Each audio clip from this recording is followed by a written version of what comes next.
ذات ہے وہ اللہ تعالیٰ کی ذات ہے. یہاں اپنے آپ کو بشر کہنے کی وجہ یہ ہے کہ میں خدا نہیں، یا بشر کہنے کی وجہ یہ ہے کہ میں رب نہیں، انسان کہنے کی وجہ یہ ہے کہ میں مخلوق ہوں، خالق نہیں. انسان کہنے کی وجہ یہ ہے کہ میں مخلوق ہوں اور میرا خالق جو ہے وہ اللہ ہے. اس کو علامہ ذہبی نے بڑا کمال کا لکھا. ارشاد فرماتے ہیں ایک وقت آیا کہ کفار مکہ نے نبی پاک صلی اللہ علیہ وآلہ وسلم سے عرض کیا اگر آپ ہماری ایک بات مانیں تو ہم آپ کو اللہ کا نبی مانیں. لیکن نبی پاک صلی اللہ علیہ وسلم نے ان کی بات مانی اور فرمایا کیا تمہاری شرط ہے، کیا تمہاری بات ہے؟ تو انہوں نے کہا یہ سامنے کھجور کا تنا ہے. انہوں نے کہا یہ کھجور کا تنا ہے، اس کھجور کے تنے کے آپ 3 ٹکڑے کر دیں. ایک ٹکڑا جو ہے وہ اوپر والا اڑ کر ہوا میں چلا جائے اور درمیان والا اڑ کر ایک سائڈ پہ ہوا میں معلق ہو جائے اور تیسرا ٹکڑا نیچے گر جائے، بغیر دیکھے، بغیر ہاتھ لگائے، بغیر چھوئے جو ہے وہ کر دیں. نبی پاک صلی اللہ علیہ وسلم نے اپنی انگلی کا اشارہ کیا اور اشارہ کرنے سے اس کھجور کے تنے کے 3 ٹکڑے ہو گئے. پہلا ٹکڑا آسمان کی طرف بلند ہو گیا، دوسرا ٹکڑا ہوا کے اندر معلق ہو گیا، تیسرا ٹکڑا زمین پہ رہ گیا. جب لوگوں نے یہ بات دیکھی نا تو لوگوں نے یہ بات دیکھ کر پھر کیا کہا ہوگا؟ لوگوں نے یہ کہا ہوگا کہ جو شخص بغیر ہاتھ لگائے، جو ذات بغیر چھوئے، بغیر ہاتھ لگائے کسی چیز کے 3 ٹکڑے کر سکتی ہے، وہ ذات کوئی انسان نہیں بلکہ خدا کی ذات ہے. تو انہوں نے نبی پاک صلی اللہ علیہ وسلم کو ابھی خدا کہنا چاہ رہا تھا کہ اللہ نے فرما دیا میرے حبیب اعلان کر دو میں خدا نہیں ہوں، انما انا بشر مثلکم، میں بشر، میں انسان ہوں. لوگوں نے اس آیت کا معنی الگ الٹ لیا اور کہا یہاں بشر مراد لیا جائے، نور نہ مراد لیا جائے. لیکن نبی پاک صلی اللہ علیہ وسلم نے یہاں پر خدا ہونے کا انکار کیا، معبود ہونے کا انکار کیا. اور پھر ایک اور بات آگے ارشاد فرمایا یوحا الیہ، میری طرف وحی کی جاتی ہے، وَإِلَٰهُكُمْ إِلَٰهٌ وَاحِدٌ، اور تمہارا رب تو ایک ہی ہے، تمہارا معبود تو ایک ہی ہے، میں تو بندہ ہوں، میری طرف تو وحی کی جاتی ہے. تو نبی پاک صلی اللہ علیہ وسلم نے یہاں اپنے معبود ہونے کا انکار کیا اور بشریت کا اظہار فرمایا. دوسری دلیل یہ ہے صاحب مشکات نے نبی پاک صلی اللہ علیہ وسلم کے فضائل کو بیان کرتے حدیث پاک کو نقل کیا. صحابہ اکرام علیہ رضوان اجمعین حاضر خدمت ہے کہ صحابی فرماتے ہیں جاءت الابل، کہ ایک اونٹ حضور کی بارگاہ میں آیا اور اس نے آتے ہی نبی پاک صلی اللہ علیہ وآلہ وسلم کو سجدہ کر دیا، سجدہ کیا. اب یہ جانور تھا اونٹ، اور اس کا آتے ہی عمل کرنا کہ سجدے میں گر جانا، فرط محبت میں، حضور کے عشق میں، یہ سجدے میں گر گیا. صحابہ کرام علیہ رضوان نے جب دیکھا تو صحابہ کرام علیہ رضوان نے عرض کیا یا رسول اللہ صلی اللہ علیہ وآلہ وسلم انا نحن احق بها ان نسجد لك، یا رسول اللہ ہم اس اونٹ سے بڑھ کر آپ سے محبت کرتے ہیں، اس اونٹ سے زیادہ آپ سے پیار کرتے ہیں. اے نبی پاک صلی اللہ علیہ وسلم جب ہم اس سے بڑھ کر محبت کرتے ہیں تو ہم زیادہ حق رکھتے ہیں کہ آپ کو سجدہ کریں. اونٹ نے تو سجدہ کیا ہے تو ہم زیادہ حق رکھتے ہیں کہ ہم سجدہ کریں.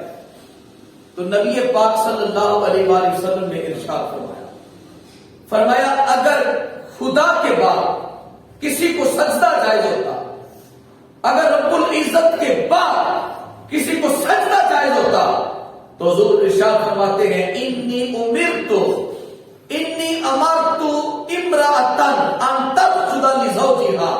حضور نے فرمایا اگر خدا کے بعد کسی کو سجدہ جائز ہوتا تو میں عورت کو کہتا کہ اپنے خاوند کو سجدہ کر.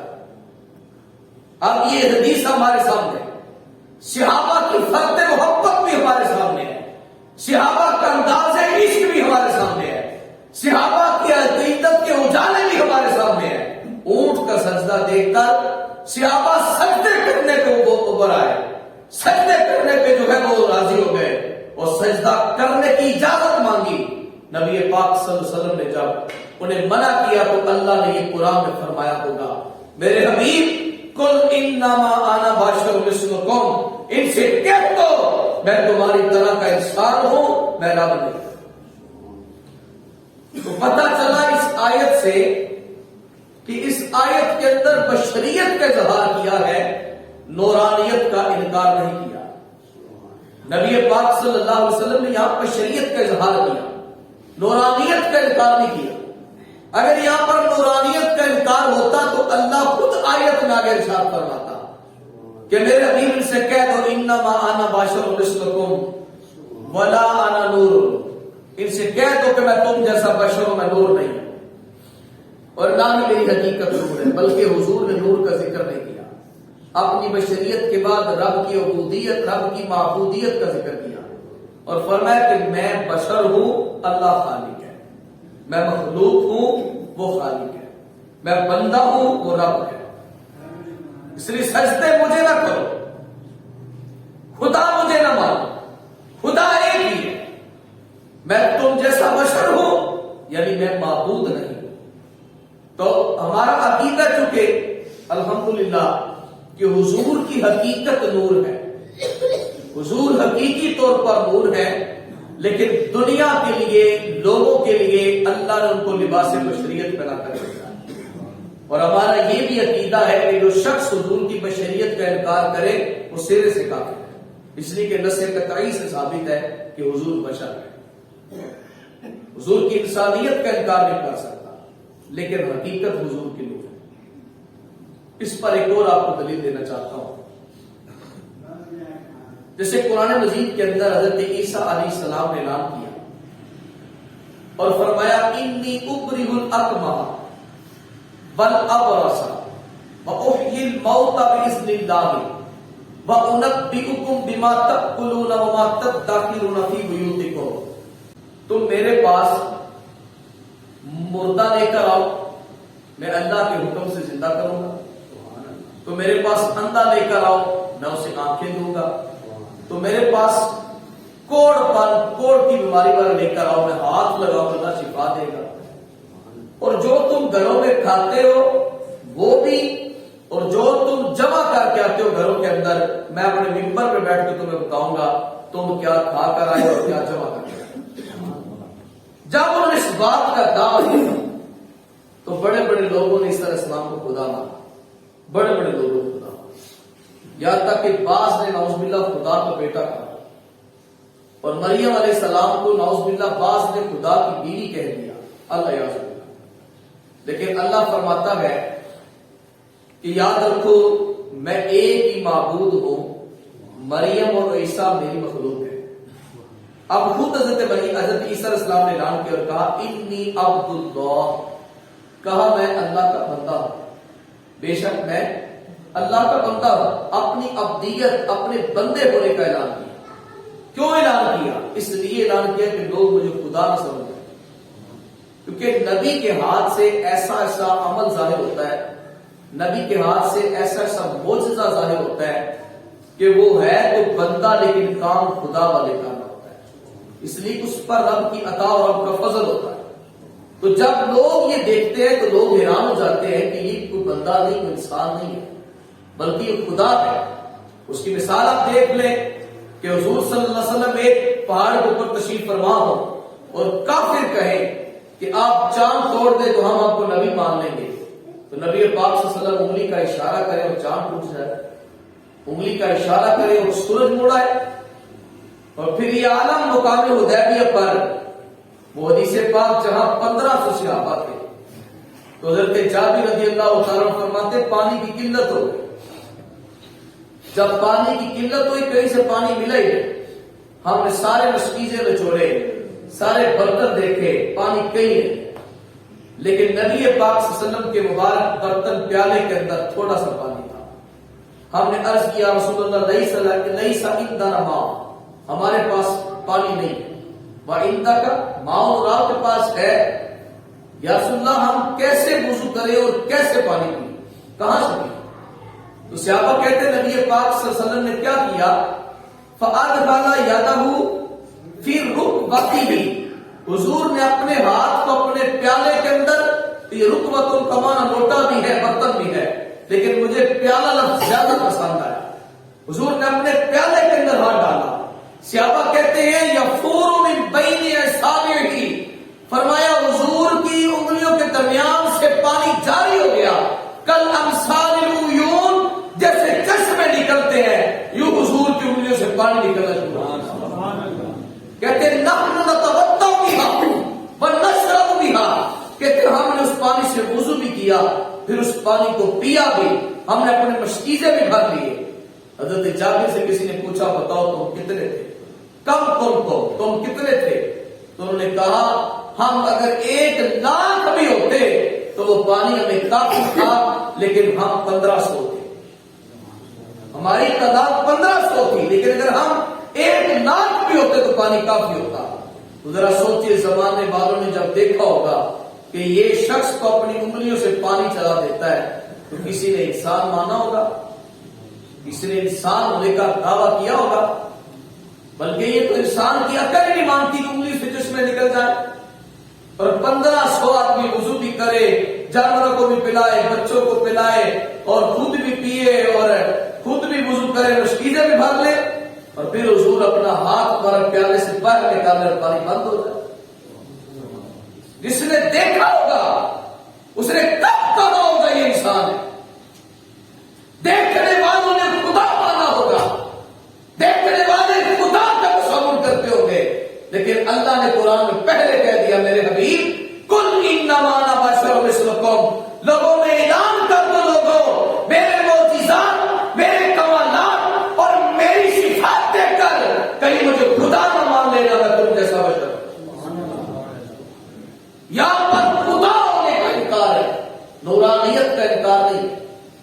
پھر چونکہ بعض لوگ کہتے ہیں کہ جب نبی بشر ہے تو نور کیسے ہو سکتا ہے، اور اگر نور ہے تو بشر کیسے ہو سکتا ہے؟ یہ صدیوں کا جھگڑا، صدیوں کا اختلاف، لوگ جیبوں میں لیے پھر رہے ہیں، ہمارا کوئی اختلاف نہیں۔ ہم کہتے ہیں حضور ہمیں سمجھانے کے لیے آئے تو بشر بن کر آئے، جب رب کی بارگاہ میں تھے تو نور تھے، اور حضور کی حقیقت نور ہے، لباس بشریت پہن کر آئے۔ اس کی ایک مثال آپ کو دینا چاہتا ہوں کہ نبی پاک صلی اللہ علیہ وسلم لباس بشریت میں کیوں آئے؟ مثال کے طور پہ کسی بھی امت کے پاس اگر نبی بھیجنا ہوتا تو اللہ رب العزت کسی فرشتے کو بنا کے بھیجتا تو بڑا مشکل تھا۔ فرشتہ کیسے لوگوں کو سمجھا پاتا؟ لوگ فرشتے کے ساتھ مانوس نہ ہوتے، فرشتے کی طرف مائل نہ ہوتے، کیونکہ وہ اور مخلوق ہے اور انسان اور مخلوق ہے۔ اللہ کہتا ہے دین سکھانا ہے تو مانوس ہو کے سکھانا ہے، دین سکھانا ہے تو مائل کر کے سکھانا ہے، دین سکھانا ہے تمہیں آپس میں محبت دے کے سکھانا ہے۔ تو محبت جنس کو جنس کے ساتھ ہوتی ہے، محبت نو کو اپنی نو کے ساتھ ہوتی ہے۔ اس لیے اللہ نے انسانیت کے کلیجے میں جب توحید بٹھانی چاہی تو اپنے نبیوں کے نور کو لباس بشریت پہن کر دنیا میں عروج کر دیا۔ اس کی مثال میں اکثر دیا کرتا ہوں، حضرت مولانا روم رحمۃ اللہ نے کمال کی مثال دی، فرمایا نبی کو لباس بشریت پہنا کر کیوں بھیجا؟ وہ فرماتے ہیں کہ یہ جو طوطا ہوتا ہے اس کو جب انسانی زبان سکھائی جاتی ہے تو اس کا ایک بہت اہم طریقہ ہے، جو طوطے انسانی زبان بولتے ہیں ان کو جب یہ زبان سکھائی جاتی ہے نا تو اس کا بڑا ایک اہم کلیہ اور بڑا اہم طریقہ ہوتا ہے، وہ یہ ہوتا ہے کہ آدمی کے قد کے برابر طوطے کے سامنے شیشہ رکھا جاتا ہے اور اس شیشے کے اندر طوطا اپنا عکس دیکھتا ہے، اسے اپنا آپ دکھائی دیتا ہے، کیونکہ عقل تو ہے اس کے اندر کہ وہ سوچ لے کہ میں ہی ہوں، بلکہ وہ یہ سوچے کہ یہ کوئی اور ہے، اور اس شیشے کے پیچھے ایک آدمی چھپ جاتا ہے۔ اب جو پیچھے آدمی چھپا ہے شیشے، اس آئینے کے پیچھے جو چھپا ہوا ہے السلام علیکم، تو طوطا اپنے آپ کو دیکھ رہا ہوتا ہے شیشے کے اندر اور دیکھ کے کہتا ہے میرے جیسا یہ باتیں کیسی کرتا ہے؟ پھر وہ بولتا ہے السلام علیکم۔ مولانا روم کہتے ہیں پھر طوطا سوچتا ہے میرے جیسا یہ کلام کیسا کر رہا ہے، گفتگو کیسے کر رہا ہے؟ جا چلتے چلتے جیسے کلام چلتا ہے آہستہ آہستہ طوطا انسانی زبان سیکھ جاتا ہے۔ اور آپ دیکھے ہوں گے طوطے جو انسانی زبان بولتے ہیں۔ اب یہ کیا ہوا ذرا؟ ظاہر ہے کہ اس کو انسانی زبان سکھانی تھی، تو پھر اس کے سامنے اس کا عکس رکھا گیا تاکہ اسے دیکھ کر یہ اور مخلوق کی زبان کو سیکھ جائے۔ اللہ کے نوازوں کو تجلیات لوگوں تک پہنچنا بڑے مشکل تھے۔ اللہ ڈائریکٹ تجلی فرماتا تو دنیا جگ کے راہ ہو جاتی، ڈائریکٹ لوگوں کو ہی سکھاتا تو دنیا کبھی نہ سیکھ سکتی، اس لیے کہ وہ رب ذوالجلال ہے، وہ جلالت والا ہے، اس کی قدرت با کمال ہے۔ لوگ سیکھ نہ پاتے، لوگوں میں اتنی طاقت نہیں تھی۔ بس اللہ رب العزت نے بندوں اور اپنے درمیان آئینہ مصطفیٰ رکھ دیا اور آئینہ مصطفیٰ رکھا اور پھر فرمایا وما ينطق عن الهوى ان هو الا وحی یوحی، یاد رکھنا یہ میرا نبی ہے، جب بولتا ہے تو میری رضا پر بولتا ہے۔ بس اللہ نے اپنے انوار و تجلیات اپنے نبی کے ذریعے عوام تک پہنچائے۔ تو بندے یہ کہتے تھے یہ ہے تو ہمارے جیسا لیکن چاند توڑ دیتا ہے ہمارے جیسا لیکن سورج توڑ دیتا ہے ہمارے جیسا لیکن انگلیوں سے چشمے چلا دیتا ہے ہمارے جیسا، ارے کپڑے پانی کے اندر اگر تھوک دے تو میٹھا کر دیتا ہے ہمارے جیسا۔ تو جب لوگوں نے یہ بات دیکھی کہ یہ بندہ ہو کر خدا کے کام کر رہا ہے تو لوگوں نے خدا کہنا شروع کر دیا ہوگا۔ تو میرے رب نے فرمایا حبیبی سے کہہ دو انما انا بشر مثلکم، میں تم جیسا بشر ہوں، میں خدا نہیں۔ بعض لوگ اس آیت کا بھی مطلب غلط لے، انہوں نے کہا جی اللہ کے حبیب نے خود کہہ دیا کہ میں انسان ہوں، جب اپنے آپ کو انسان کہہ دے تو تم نور کیوں کہتے ہو؟ ہم کہتے ہیں سارے پوری آیت پڑھو۔ یہ آیت میری تحقیق کے مطابق جہاں میں نے پڑھی 2 مرتبہ قرآن پاک میں ہے، اس سے زیادہ مرتبہ لوگ انہی لفظوں کے ساتھ قل انما انا بشر مثلکم، جہاں سے میں نے پڑھی ہے 2 مرتبہ میں نے پڑھی، 2 مرتبہ اٹھا کے پڑھ، دونوں بار پوری آیت کو پڑھے۔ یہاں حضور اپنی بشریت کے اظہار کر رہے ہیں، ساتھ یہ فرما رہے ہیں انما الہکم الہ واحد، میں تو بشر ہوں، تمہارا ایک ہی رب ہے، ایک ہی رب ہے۔ یا تو پھر یہ آنا چاہیے لیسا لست نورا، میں نور نہیں ہوں، میں نور نہیں ہوں، نہ بشر مثلکم، میں تم جیسا بشر ہوں۔ لفظ نور آئے نہیں آئے بلکہ یہاں بشریت کا انکار کیا، کہا میں یہاں بشریت کا اظہار کیا، فرمایا میں بشر ہوں لیکن میں رب نہیں۔ تو میرے کمالات، میرے تمام صفات، میرے اوصاف دیکھ کر تو مجھے کہیں رب نہ مان لینا، یاد رکھوں میں بشر ہوں۔ اور حضور صلی اللہ علیہ وسلم کی بشریت کا انکار کفر ہے، یہ نص قطعی سے ثابت ہے۔ حقیقت حضور کی نور ہے اور حضور ہمیں سمجھا رہے کہ لباس بشریت کا انکار ہے، یہ بات نشین کرنی تھی۔ اور اس کے بعد ایک بہت بڑی بات آپ سے یہ عرض کرنا چاہتا ہوں کہ میرے آقا صلی اللہ علیہ وسلم اگر بشر ہیں تو پھر ان جیسا بشر پوری کائنات میں کوئی نہیں، پھر ان جیسا انسان پوری کائنات میں کوئی نہیں۔ اگر ان کو نورانیت میں دیکھا جائے تو ان کا نور بے مثال ہے، اور اگر ان کو بشریت میں دیکھا جائے تو ان کی بشریت بے مثال ہے۔ اس لیے قل انما انا بشر مثلکم کی آیت ہمیں بتاتی ہے کہ نبی پاک صلی اللہ علیہ وسلم یہاں عاجزی انکساری کرتے ہوئے اپنے آپ کو بشر کہہ رہے ہیں، حقیقت میرے آقا سید عالم صلی اللہ علیہ وسلم نور علی نور۔ اللہ کریم میرا پڑھنا اپنی بارگاہ میں قبول فرمائے۔ وما علینا الا البلاغ۔